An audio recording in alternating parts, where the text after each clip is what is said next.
శ్రీ గురుచరిత్ర 52వ అధ్యాయం. శ్రీ గణేశాయ నమ. శ్రీ సరస్వత్యే నమ. శ్రీ గురుభ్యో నమ. హరి ఓం. అంతవరకు ఎంతో ఆసక్తితో శ్రీగురుని లీలలు కోరి కోరి చెప్పించుకుంటున్న నామధారకుడు ఈసారి సిద్ధముని కథ ముగించిన తర్వాత కూడా ఏమీ మాట్లాడకుండా నిశ్చేష్టుడై ఉండిపోయాడు. నకశిక పర్యంతము కించిత్తైనా చలనం లేకుండా శిలాప్రతిమలా ఉండిపోయాడు. అతని శరీరమంతటా వెంట్రుకలు నిక్కబుడుచుకుని ఉన్నాయి. చెమట బిందువులు నిలిచాయి. అతని శరీరమంతా కంపించిపోతున్నది. అతని ముఖంలోని భావమంతా పూర్తిగా మారిపోయి అతని కన్నుల నుండి సంతతధారగా ఆనంద బాష్పాలు కారుతున్నాయి. ఈ 8 విధాలైన భక్తి భావాలతోనూ అతడు సమాధి స్థితిలో ఉన్నాడని గ్రహించిన సిద్ధముని లోకహితం కోరి అతనిని మేల్కొల్పాలని నిశ్చయించుకున్నారు. కనుక అతని శరీరాన్ని తమ చేతితో నిమిరి వాత్సల్యంతో ఆలింగనం చేసుకుని ఇలా అన్నారు: శిష్యోత్తమ, నామధారక, లేనాయన, నీవిప్పుడు ఈ సంసార సాగరాన్ని దాటి పరమానందంలో నిమగ్నుడవయ్యావు. శ్రీ గురు లీలామృతం పానం చేసి శ్రీ గురు చరణ కమల ధ్యానమనే సహజ సమాధిలో నిలిచిన నామధారకుడు ఆ తన్మయత్వంలోనే శ్రీ గురుణ్ణి ఇలా స్తుతిస్తున్నాడు. స్వామి, అచించులైన మిమ్మెలా ధ్యానించేది? సర్వగతులైన మిమ్ము ఎక్కడికనే ఆహ్వానించేది? ఈ విశ్వానికే ఆశ్రయమైన మీకు ఆసనం సమర్పించేదెలా? తీర్థక్షేత్రాలకే పవిత్రత చేకూర్చగల మీ పాద పద్మాలను దేనితో కడిగేది? విశ్వకర్తవు సర్వకర్తవు అయిన మీ చేతులకు అర్ఘ్యం సమర్పించేది ఎలా? సప్త సముద్రాలనే గాక ఈ విశ్వమంతటిని కడుపులో దాచుకున్న మీకు ఆచమనం నేనెలా సమర్పించగలను? శుద్ధ సత్వస్వరూపులైన మీ స్మరణయే లోకాలను పావనం చేస్తూ ఉంటే మీకేమని స్నానం చేయించేది? ఆకాశమే శరీరంగా గల మీకు నేను సమర్పించదగిన వస్త్రం ఏమున్నది? చతుర్ముఖుడైన బ్రహ్మదేవుణ్ణి సృష్టించిన మీకు యజ్ఞసూత్రం వల్ల కలిగే లాభం ఏమున్నది? సర్వజీవుల తాపాన్ని హరించగల మీకు గంధలేపనం ఏమని చేయగలను? ఇచ్చలే లేని మీకు ఏ పూలు సమర్పించి ప్రీతిని నొచ్చగలను? స్వయం సంతుష్టులు ఆత్మానంద స్వరూపులు అయిన మీకు నేను సమర్పించదగిన ధూపం ఎక్కడున్నది? స్వయం ప్రకాశకులు జ్ఞానజ్యోతి స్వరూపులైన మీకు నేను దీపం సమర్పించడమా? జగత్పోషకులైన మీకు ఏమి నైవేద్యం ఇవ్వగలను? నిత్య సుముఖులైన మీకు తాంబూలం వల్ల ఏమి ప్రయోజనం?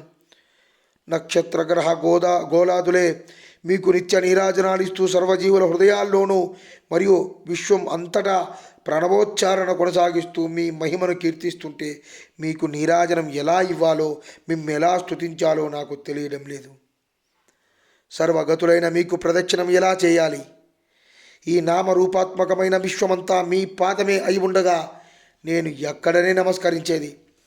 నా లోపల వెలుపల నిండి ఉన్న మీకు ఎచ్చటికని ఉద్వాసన చెప్పేది అంటున్నాడు.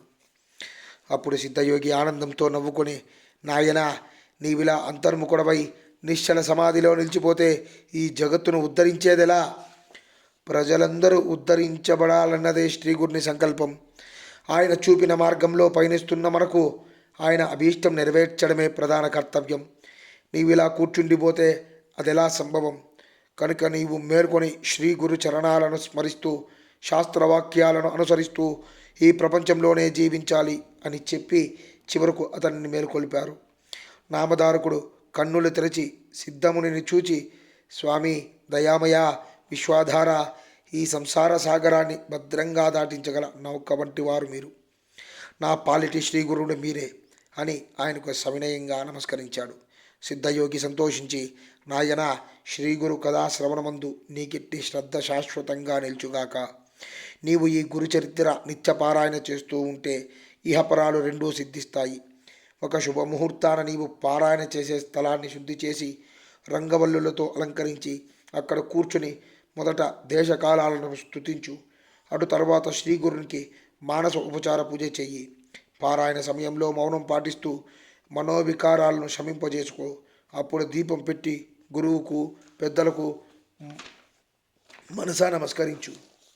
ఉత్తర దిక్కుగానో లేక తూర్పు ముఖంగానో కూర్చుని మొదటి రోజు 9వ అధ్యాయం చివరి వరకు, రెండవ రోజు పారాయణ 10వ అధ్యాయం నుండి 21వ అధ్యాయం చివరి వరకు, మూడవ రోజున 29వ అధ్యాయం చివరి వరకు, నాలుగవ రోజున 35వ అధ్యాయం చివరి వరకు, ఐదవ రోజున 38వ అధ్యాయం చివరి వరకు, ఆరవ రోజున 43వ అధ్యాయం చివరి వరకు, చివరి రోజు గ్రంథాంతము వరకు విద్యుక్తంగా నీవు గురుచరిత్ర పారాయణ చేయాలి.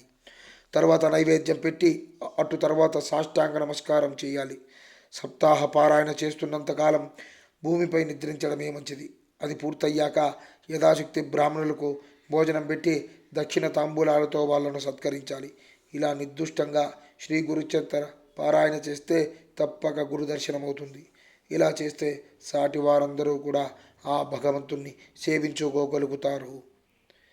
శ్రీ దత్తాయ గురవే నమః. శ్రీ శ్రీపాద శ్రీవల్లభాయ నమః. శ్రీ నృసింహ సరస్వత్యే నమః. ఇది శ్రీ గురుచరిత్ర 52వ అధ్యాయం సమాప్తం. ఇంతటితో గురుచరిత్ర పారాయణ సమాప్తం. జై గురుదత్త.